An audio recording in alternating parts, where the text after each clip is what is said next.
Está muy buena la señal.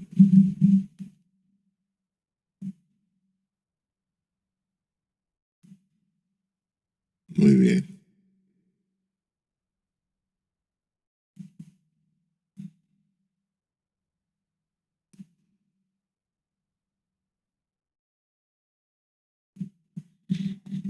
Y decíamos que la última clase estábamos analizando este tipo de problemas, elementos curvos. Y lo que hacíamos en este caso era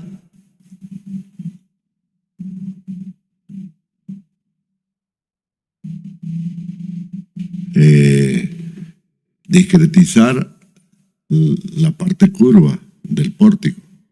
Todos los elementos curvos o toda la parte estructural que sea curva, bueno, pues eso es lo que discretizamos en elementos rectos, de tal manera que ocurra esto, ¿no es cierto?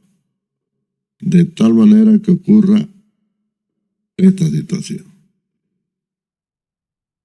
Que la altura del elemento sea menor o igual a L tercio. Pero estamos hablando no la L del arco, ¿no? El elemento. O sea, si por ejemplo este elemento de acá, esta longitud es la longitud de ese elemento. De ese elemento. Entonces ustedes ya sacan la relación, ¿no? Esa altura debe ser menor o igual a esa L dividido entre 3. ¿Está bien? Eso tiene que ser así. Vamos a ver qué es lo que...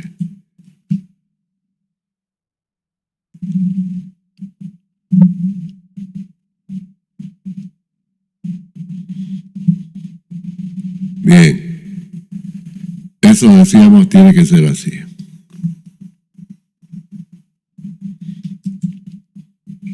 Diga. ¿Cómo? No le oigo bien.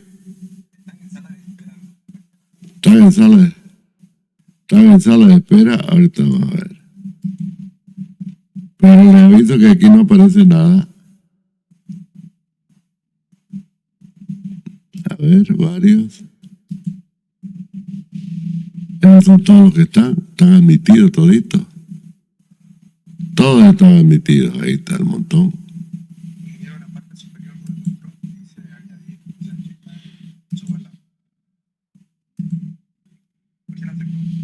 ¿Ah? Están todos aceptados porque el sistema lo hace automáticamente. Y yo no tengo nada que... ¿Ve? Ya entran directamente. Bueno, no se han perdido nada si es que no pudieron ingresar a tiempo. Estábamos explicando lo último de la clase pasada. Ahí están ingresando. Bueno, ahora estos elementos curvos, eso lo vimos en la anterior clase. Vamos a ver qué es lo que ocurre con los elementos de inercia variable. Se puede dar, ¿no? Se puede dar la situación tal que, vamos a ver aquí, ¿dónde están los colores?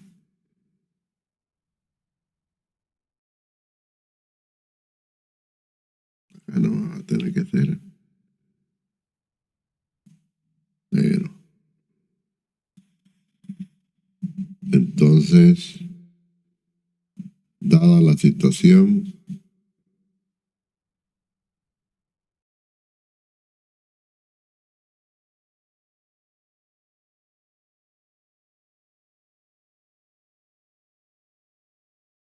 de ese tipo de elementos.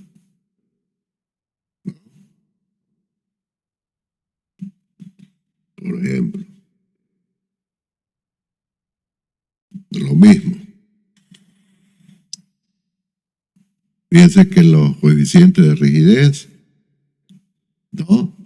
suponen altura constante. Y obviamente aquí la altura es variable. Pudo haber sido así, o pudo haber sido un elemento ¿no? Con inercia variable de cualquier forma, pues, ¿no? ¿Cuántos hay? ¿Cuántas formas hay? Montoneras, ¿no es cierto? Cualquier cantidad de esas formas. Aquí vamos a poner como título elementos con, con le ponemos así, pues inercia, así lo conocemos, ¿no? Variable o sección variable. Bueno, si varía la sección, pues lógico que varía la inercia, ¿no? Si varía la sección, varía la inercia. Entonces, como tenemos sistemas discretos, donde los elementos finitos son iguales, no digo iguales, no iguales, sino que tienen la misma forma, las mismas características. Y obviamente si aparece uno así en nuestro análisis, pues lógico que está fuera de esos elementos. Entonces lo que tenemos que hacer es exactamente lo mismo, el mismo concepto, discretización. El mismo, ya se me desconectó esto, ¿qué pasó? Ah, no. Ya, entonces el mismo concepto, discretización. Hay que discretizar este elemento, ¿no? En elementos rectos. Ahora, ¿cómo lo hacemos acá? Acá es evidente que vamos a tener que necesariamente, vamos a ponerlo con otro color, a ver, con rojito para que cambie, ¿no? Tendríamos que hacer esto. Aquí un elemento recto. Aquí tendríamos otro elemento recto. Y aquí tendríamos, fíjense, que estamos sustituyendo por un conjunto, en este caso, de 3 elementos rectos. Fíjense que aquí estarán el eje, ¿no? El eje baricéntrico hay que aproximarlo, ¿no? Por lo tanto, tendríamos 3 elementos, vamos a pintarlo con color azul.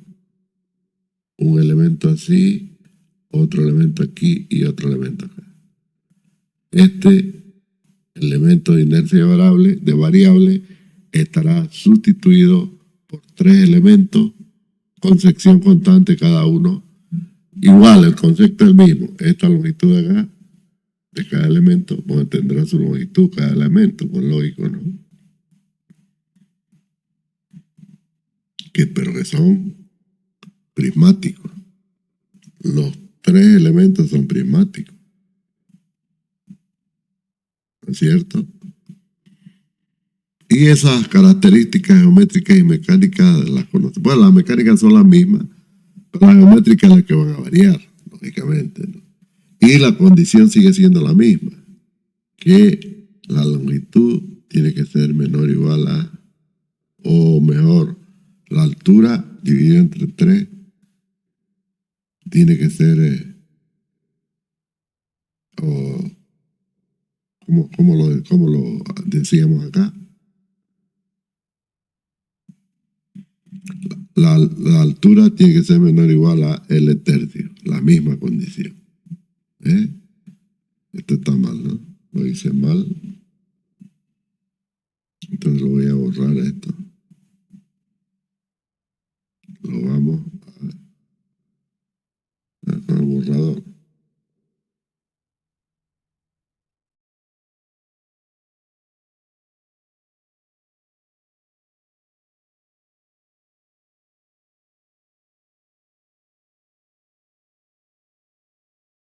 Era H, ¿no? la altura. Tiene que ser menor o igual a L tercio. Entonces estamos en el caso ya conocido. ¿Ok? Si esto tuviese, por ejemplo, una carga acá, digamos, uniformemente distribuida, claro, cada uno ya tendrá su parte de carga que le corresponde, ¿no? A cada uno de ellos. Y la consideración del elemento será empotrado. En todos estos casos de elementos intermedios.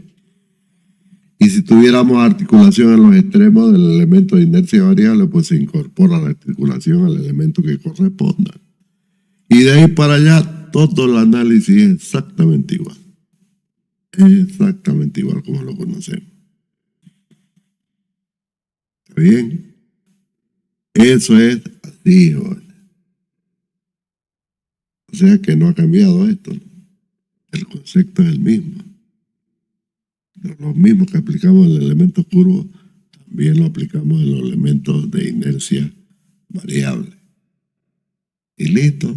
Hemos transformado toda la geometría en elementos finitos prismáticos. ¿Ok? Pero de tensión unidimensional. O sea, el estado de tensión siempre va a ser unidimensional. Siempre. Por eso es la condición H menor o igual a L tercio. Porque sin esa condición, lógicamente, que vamos a entrar a otro estado de tensión de los elementos y el estudio es otro. Ya pasamos a otros casos. ¿Está bien? Eso es. Ahora, nuestro pórtico puede tener de todo. Puede tener elementos variables, curvos, variación de todo lo que quiera. Fíjense de que ya no tenemos ningún problema, ¿no? Ningún problema. Podemos resolver entonces cualquier pórtico, ¿no? Bajo estas condiciones. Bien. Ahí concluye toda la exposición del método matricial, pero fíjense que todo este tiempo lo hemos estado aplicando a los pórticos planos. Y hemos creado una serie, o hemos visto, mejor dicho, que a partir de la exposición del método hemos llegado a fórmulas, ¿no? Muchas fórmulas, pero todas tienen las mismas características, son matriciales, vectoriales. Hemos usado la notación matricial, que es muy poderosa desde el punto de vista matemático, ¿no? Ahora, si nos preguntamos, ¿qué pasa si fuera un pórtico espacial? ¿Qué pasa si el pórtico, vamos a ver aquí,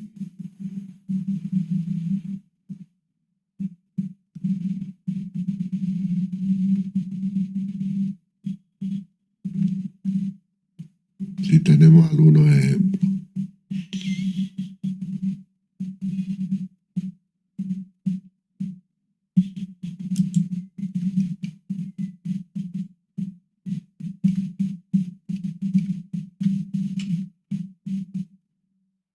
Bueno, esa es la matriz antes, aquí ya que aparece esto. Sería bueno que lo sepamos.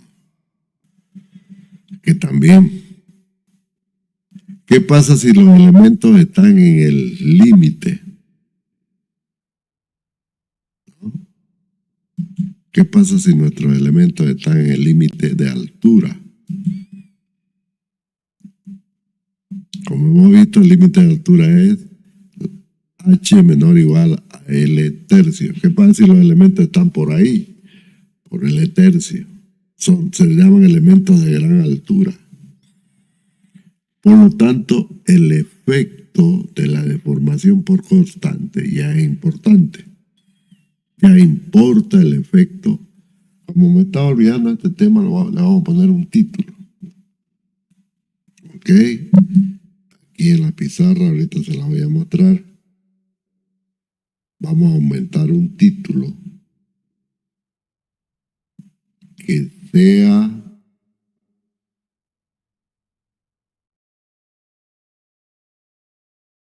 análisis. ¿Dónde está la pizarra? Está aquí. Que sea análisis, así, ¿no? Análisis de el efecto de la deformación por corte o por cortante, porque no lo hemos analizado esto. Entonces, cuando la altura está aproximadamente igual a L tercio, todos los elementos están próximos al límite. Entonces, decíamos que, ¿por qué es importante el cortante? Fíjense, porque ya es aquí importante el cortante. Vamos a ver un elemento, ¿no? Un elemento que está sometido a una acción, digamos, una carga uniformemente distribuida, ¿no? Y ya sabemos que el momento es el máximo, ¿no? Hay un diagrama de momento, ¿sí? Y también hay un diagrama de cortante, ¿no? Bueno, esos son los esfuerzos individuales que siempre los encontramos mediante los procedimientos que ya sabemos, ¿es cierto? Bueno, si estudiamos el elemento por dentro, ¿qué es lo que ocurre en una sección? O bueno, a lo largo del elemento que es de altura importante. Esto lo aprendimos en resistencia, ¿no? Aparecen las famosas isostáticas. Isostática de tracción y compresión. Esas son las isostáticas, por ejemplo, de tracción y así de compresión, y así vendrían las de tracción, siempre a 45 grados respecto de la otra, ¿no? Sabemos que cada punto del elemento tendrá un estado de tensión plana, por supuesto, ¿no? Entonces fíjense que a la medida que esta altura disminuye, estas isostáticas se cortan, se van cortando. Quiere decir que el estado de tensión bidimensional poco a poco pasan a ser,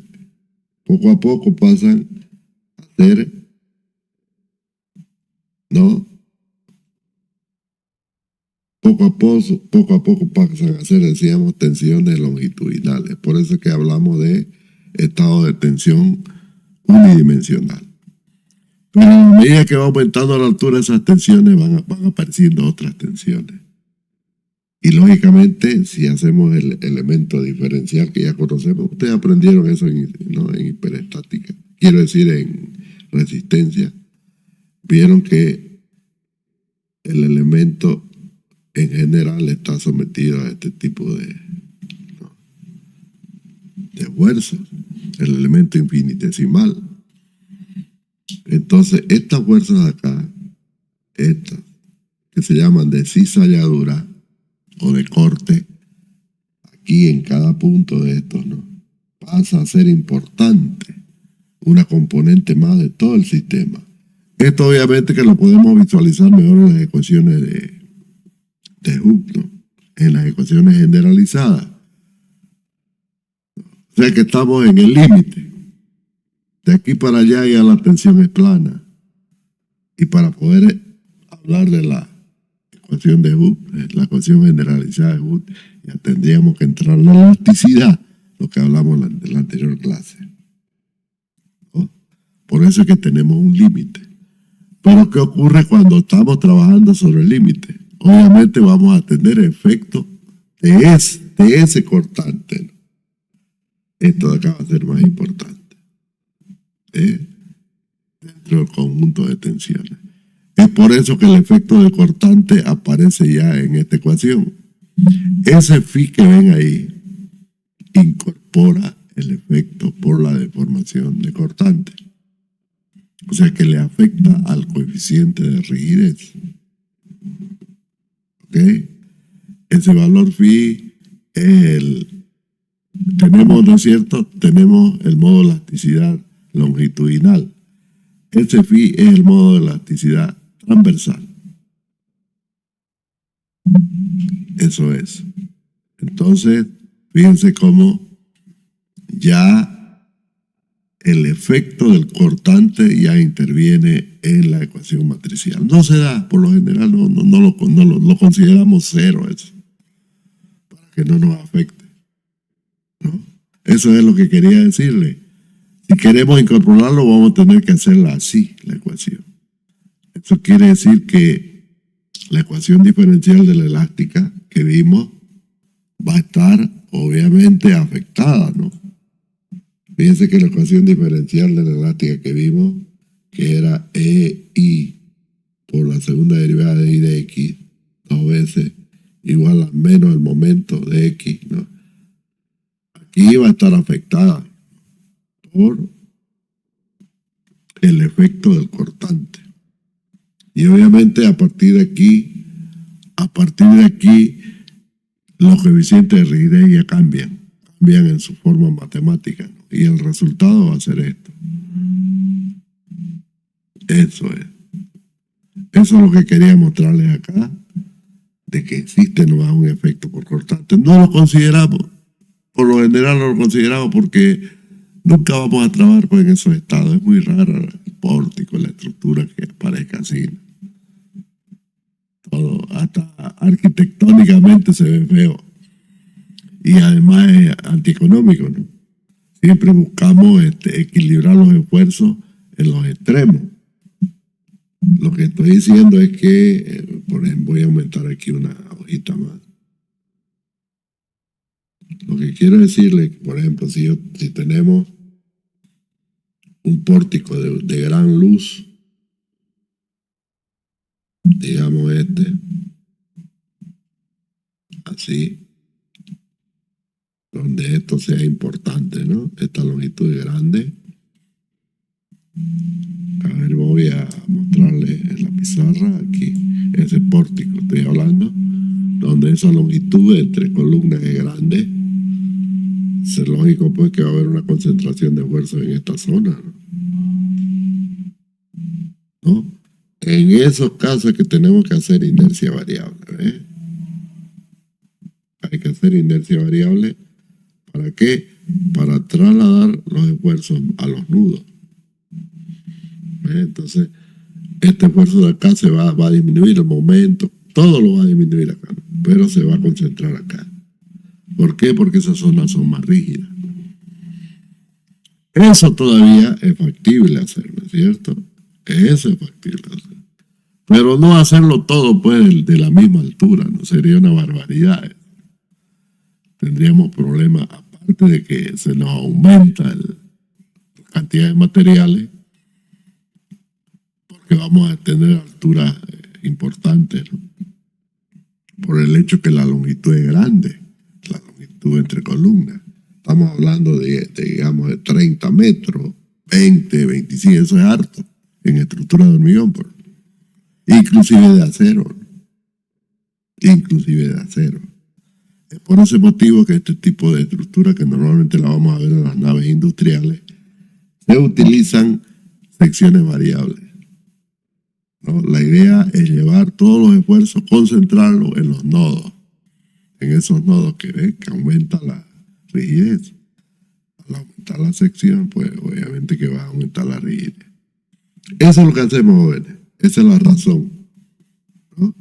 Entonces, cada vez que nos encontramos con estructuras de esa forma, especialmente de gran luz, ¿no? De mucha longitud, esta L, entonces lo que hacemos es concentrar. Por ejemplo, podemos hacerlo con cartelas, ¿no? Con cartelas acá y concentramos el esfuerzo en los nodos acá. Y nos evitamos hacer elementos de gran altura, que no tiene ningún sentido. De todas maneras, queda la opción, pero ya saben qué tenemos que hacer. Calcular el coeficiente de corte más encima que este valor fino que aparece ahí. Y obviamente que eso no va a cambiar el estado de tensión y nos va a llevar a mayores tensiones, ¿no?, en la longitud del elemento, donde no es necesario hacerlo, ¿no? Lo más fácil es hacer esto. Y ya resolvemos el problema con las ecuaciones que hemos visto hasta ahora. ¿Ok? Así lo vamos a encarar este problema cuando nos toque enfrentarlo. Cuando las luces son importantes, se va a dar que las alturas van a ir creciendo, las alturas de los elementos horizontales.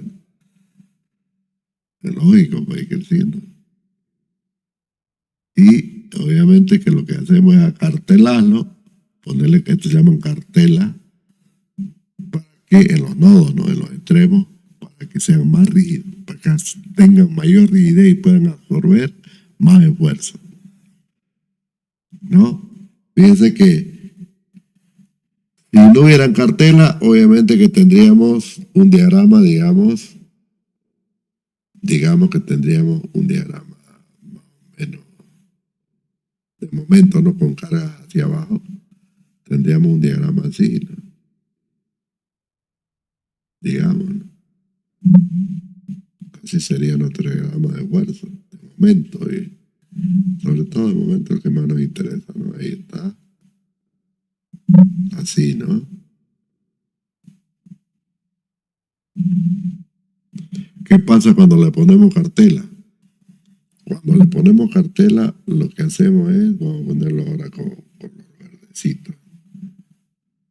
Deja aumentar esto, ¿no? ¿Qué pasó? Lo que hacemos aumentando este momento en los extremos. De tal manera que el esfuerzo aquí en el centro sea menor, pues no, eso es lo que hacemos. Le damos más rigidez, mucho más rigidez le damos al nodo para que pueda ser capaz de absorber más esfuerzo. Esa es la idea. Sube el diagrama de aumento y el diagrama de corte también va a variar. Y lógicamente que vamos a tener una mejor distribución de esfuerzo y menos cantidad de materiales, sin poner en riesgo la seguridad. Al fin y al cabo es así, ¿no? Para eso somos estructuristas, ¿no? Para eso hacemos análisis estructural. Eso es así de sencillo. ¿Ves? No nos complicamos mucho con las ecuaciones, le incorporamos a la matriz de rigidez, ¿no?, un elemento más que tiene que ver con el corte y no es más. Listo. Ese ya se lo dejo para que ustedes lo investiguen más a fondo. El que quiera puede hacer una tesis de grado sobre la transición de estos elementos hacia los elementos planos, ya que es otro análisis, el análisis de elementos finitos planos. Eso es. ¿Listo? Bueno. ¿Qué pasa? Decíamos, hasta aquí todo lo que hemos visto es pórticos planos. Y comentaba yo antes de entrar a esto, que me había olvidado de tocar este tema así, pero es importante, ¿no?, verlo, analizarlo.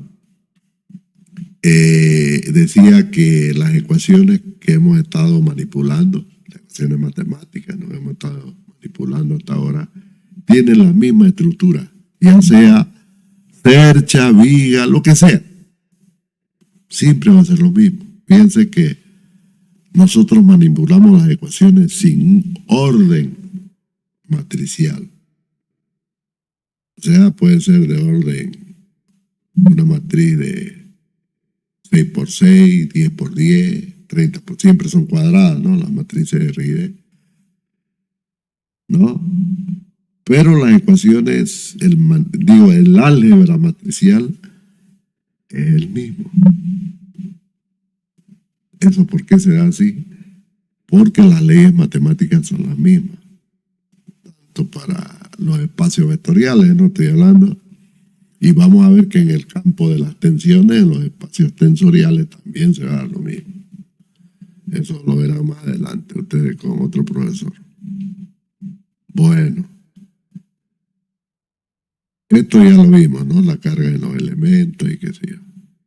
Lo que quería mostrarle, está mezclado esto con otra materia, era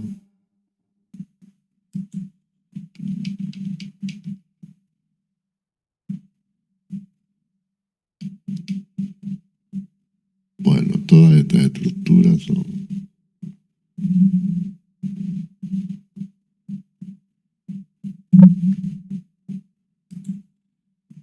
esto de acá, que es muy común. Esto. O si quieren esto de acá. Vamos a cerrar esta ventana y vamos a ponerlo acá. Ustedes ya lo pueden reconocer, ¿eh? Esta imagen pueden reconocer, se trata de losas casetonadas, así se llaman también. Losas casetonadas, losas hongos, tienen varios nombres, pero el más común es losa cacetonada. Eso es, ¿no? Aquí por debajito, ahora vamos a hacerlo más pequeño esto de acá.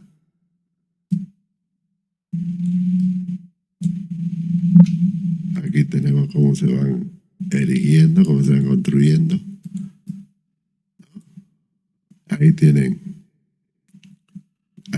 ¿no? El típico problema de la losa calcetonada.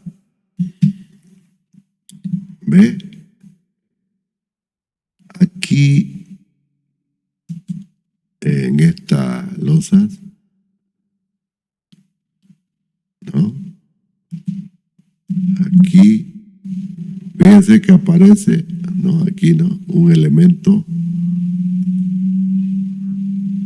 aquí en esta zona. Aquí está.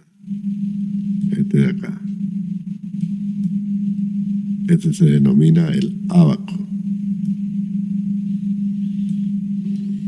¿No? Todas las columnas tienen eso. Bueno, el ábaco es solamente para evitar el punzonamiento, no sé, se lo calcula el punzonamiento. Vamos a hablar después de eso. Lo que nos interesa son los otros elementos. ¿Ves? Que tienen elementos cruzados. Aquí se puede ver cómo se los construye, ¿no? Aquí a la derecha o a la izquierda, aquí, cómo se lo va construyendo. En realidad, estos elementos que entrecruzan se denominan estos nervios. Estos elementos que se entrecruzan son los nervios. Aquí se lo puede ver, los nervios, ¿no? Esos son los nervios de la losita. Si nosotros idealizamos esos elementos, vamos a tener este tipo de estructura de acá. Esto que ven acá. Idealizado, ¿no? Ya con... Fíjense que es una estructura horizontal, con elementos que se cruzan. Y el piso, esa losita que va encima ya, que es una losita de 5, 7 centímetros, no es más, va como una tapita, ¿no? Va encima del encruzamiento de estos nervios. En realidad, estos son elementos, son estructuras que se denominan parrillas. Son emparrillados. ¿Ok? A diferencia del pórtico, bueno, estas son horizontales, ¿no? El pórtico es una estructura que está en el plano vertical. El plano vertical, no, por la horizontal. Y este está en el plano horizontal. No constituyen los entrepisos. Fíjense que aquí desaparece la viga, porque no hay viga. No necesita viga. Claro, aquí aparente, ¿no? Aparenta una viga, como se ve, ¿no? Puede ser que se combine, ¿no? Aquí tenemos, por ejemplo, una viga. Bien. Eso está clarito ahí, ¿no? y que esta de acá es una losa y la otra del fondo es otra, y que ambas losas apoyarían sobre esta viga. Más o menos eso tendría que ser el criterio, ¿no? Bueno, eso se verá en función a la arquitectura, ¿no? Al sistema en su conjunto.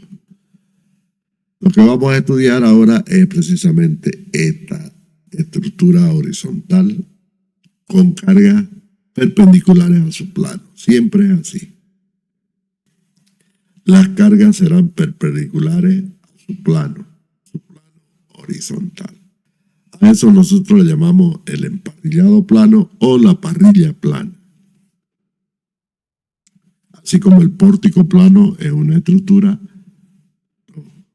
la parrilla es otra estructura. Que fíjense, se puede discretizar en elementos prismáticos, igual que el pórtico. De modo que vamos a tener, bien, aquí se puede ver, ¿no? La parrillita, aquí a la derecha ya construida, y aquí va a estar su ecuación matricial, bien, se va a hacer muy parecida a la del pórtico. Aquí está la parrilla, ¿no? Arriba y abajito tenemos su ecuación matricial. Fíjense que es pintada exactamente. La diferencia es que en vez del E aparece el G. En la dirección de la fuerza normal aparece la G. ¿Por qué se da eso? Sencillamente porque, fíjense, las coordenadas. Las coordenadas de la parrilla, a ver, no está acá. Este sería, después vamos a hablar de pórtico espacial. Bueno, se lo voy a poner acá, en la pizarra. Vamos a ir a la pizarra y vamos a ver el elemento de parrilla. Ese va a ser el título de este tema. ¿Ok? Vamos a meter entonces una hoja más y vamos a poner aquí como título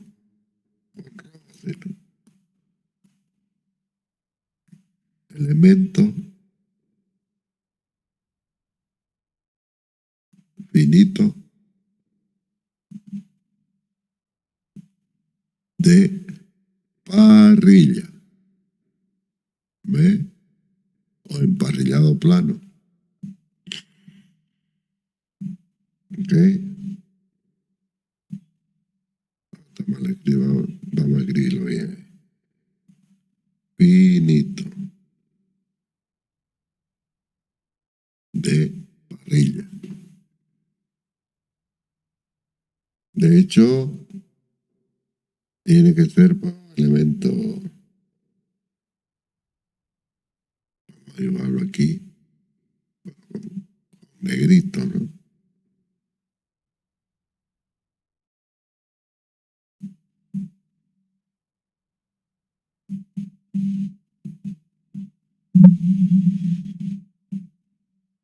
Ahí lo dibujamos.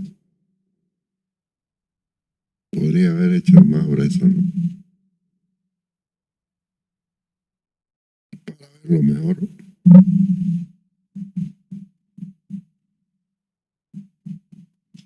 Ahí está el elemento de parrilla, uno de esos nervios.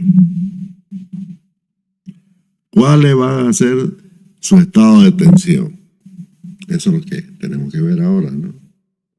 Fíjense en el sistema de coordenadas locales, el sistema verde que siempre hablamos, el sistema verde, ¿no?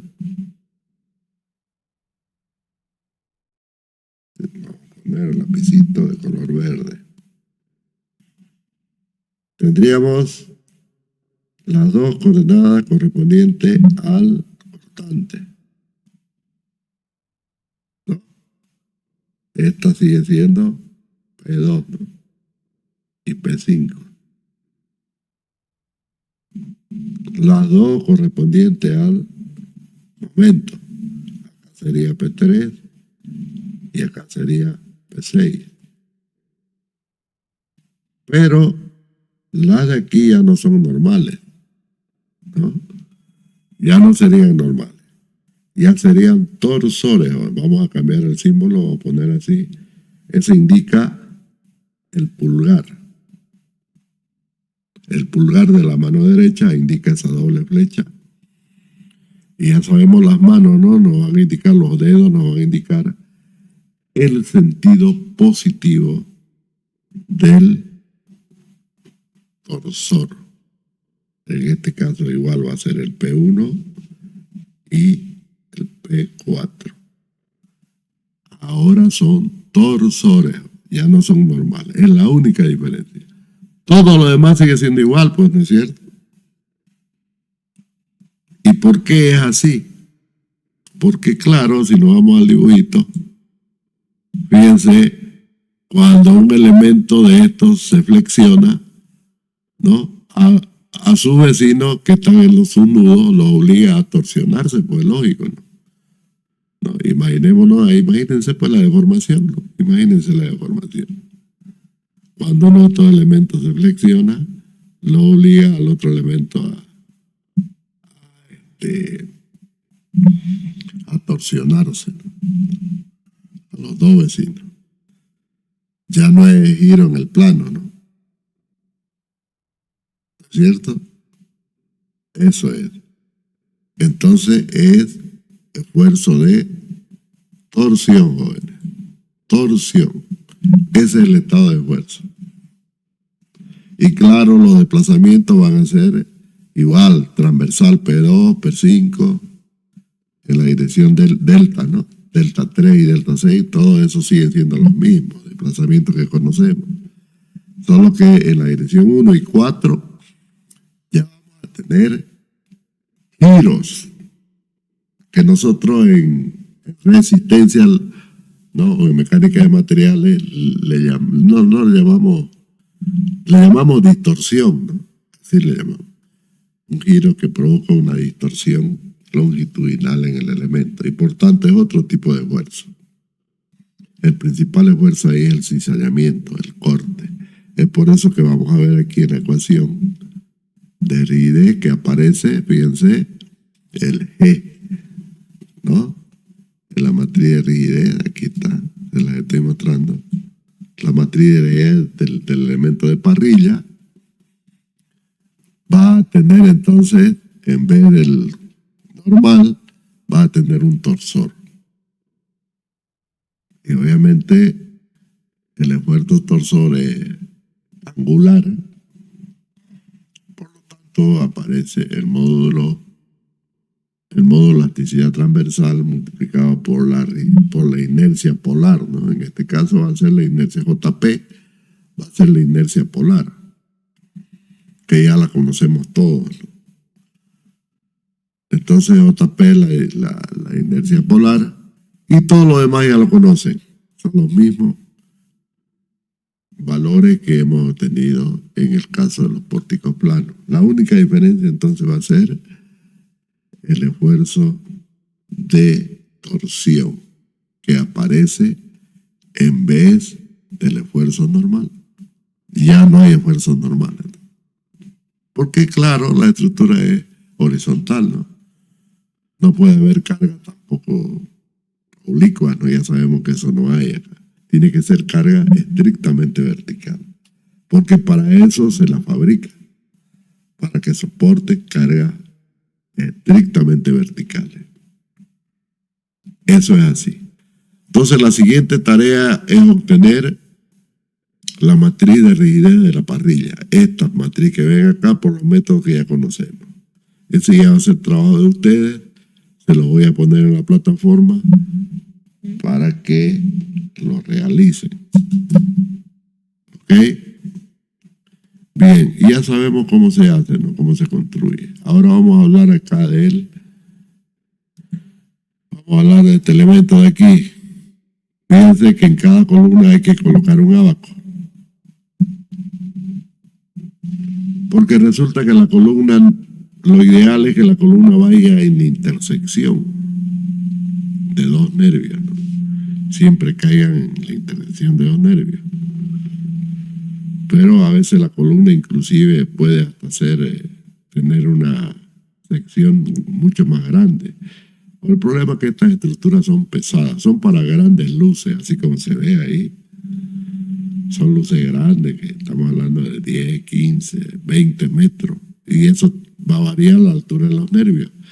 También se pueden hacer, si la altura es más importante, estoy hablando la distancia, mejor dicho, la distancia es importante, 30 metros por decir, y en ese caso los ábacos son inclusive más altos. Tendrían una forma ya de capitel, ¿no? Sería un capitel ya. Sea un elemento de estructura sólida. Seguramente aquí no es necesario, ¿no? Un ábaco que tiene la altura de los nervios, inclusive de los nervios más la capa de compresión que va arriba, ¿no? Entonces, en realidad, podríamos tomar una sección T para los elementos, ¿no? Una sección T para cada uno de los nervios. De esa manera aprovechamos la capa que va encimita. Y el ábaco es otro tipo de estructura, así. No es, digamos, es una estructura llena, ¿no? De hormigón. Esta se la calcula como una zapata invertida, ¿no? Punzonamiento, el efecto del punzonamiento. Ese es para evitar que la losa se hunda, ¿no? Sobre la columna. Eso es. Esa es la finalidad del ábaco.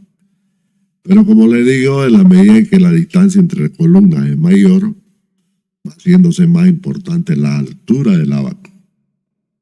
¿Por qué? Porque es con la altura que absorbemos corte. El punzonamiento es una forma del corte. Entonces es lógico que mientras más alto tiene más capacidad de absorción de corte. Por eso es que le decía, quizás en este ejemplo que estoy mostrando, la altura que se le ha colocado es suficiente para esa distancia entre columnas que ven. Esto es un parqueo, ¿no? Tal vez sea suficiente. Pero si tuviésemos distancias entre columnas mucho más mayores, va a aumentar la concentración de esfuerzo, ¿no es cierto?, en esa parte de la losa.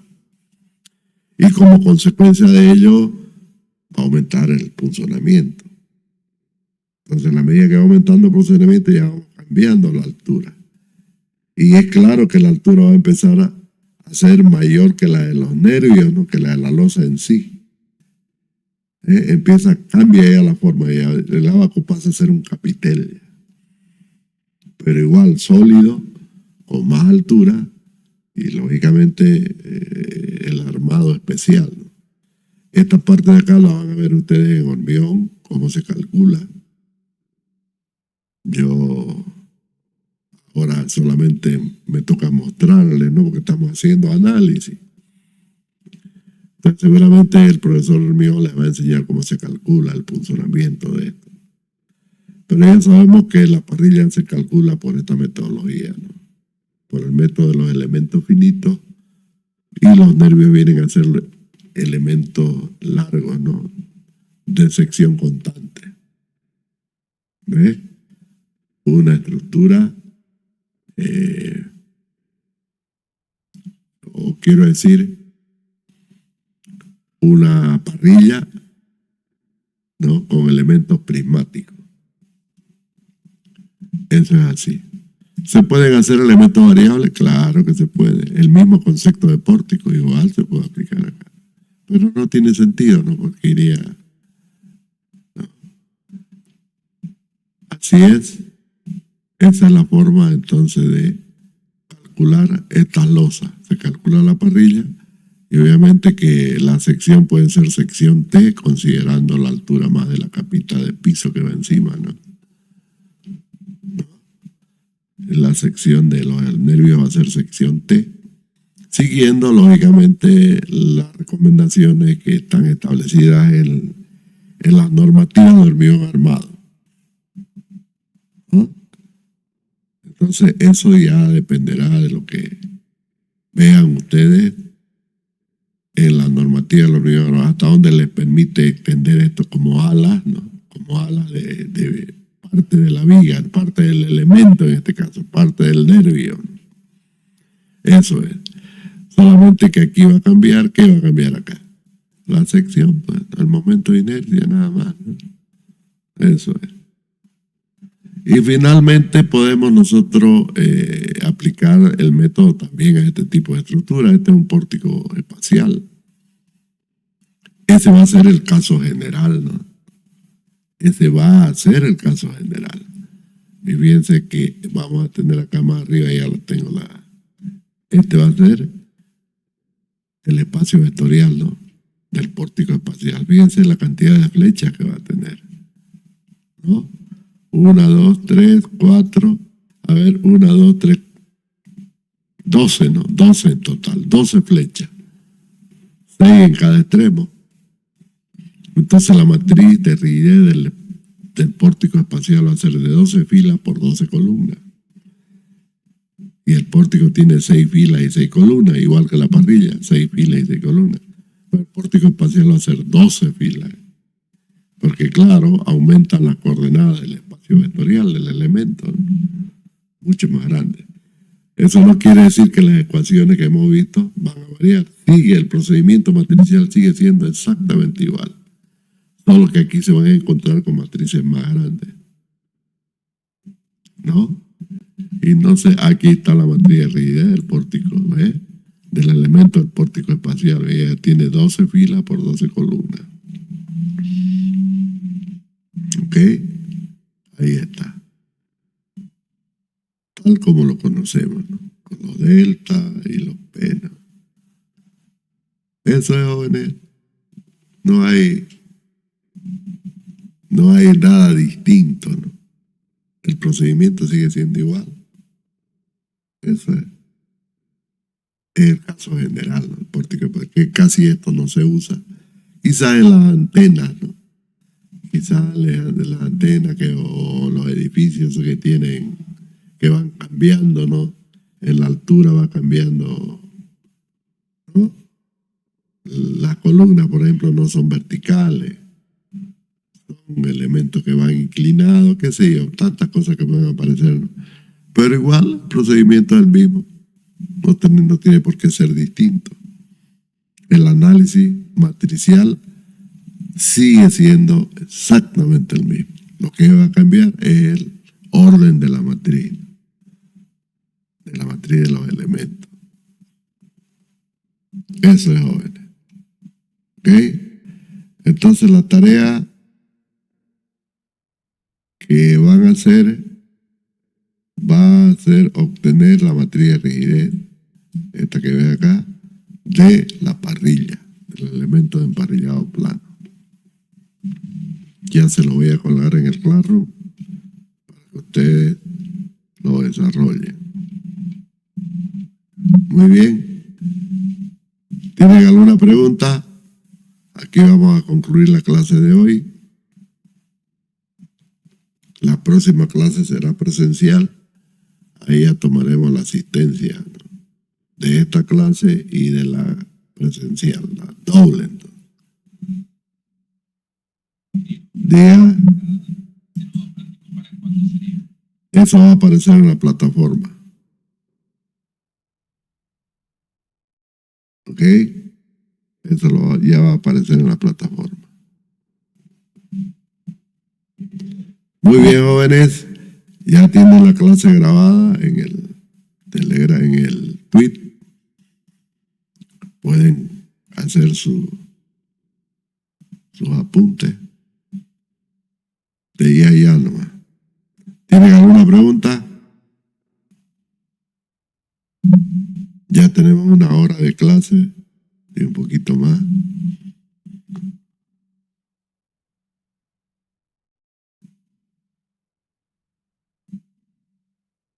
Bueno, jóvenes, si no hay nada más que decir, dejamos la clase por ahora y nos vemos entonces en el aula el día martes, ¿no? De la próxima semana. Pasen buenas tardes.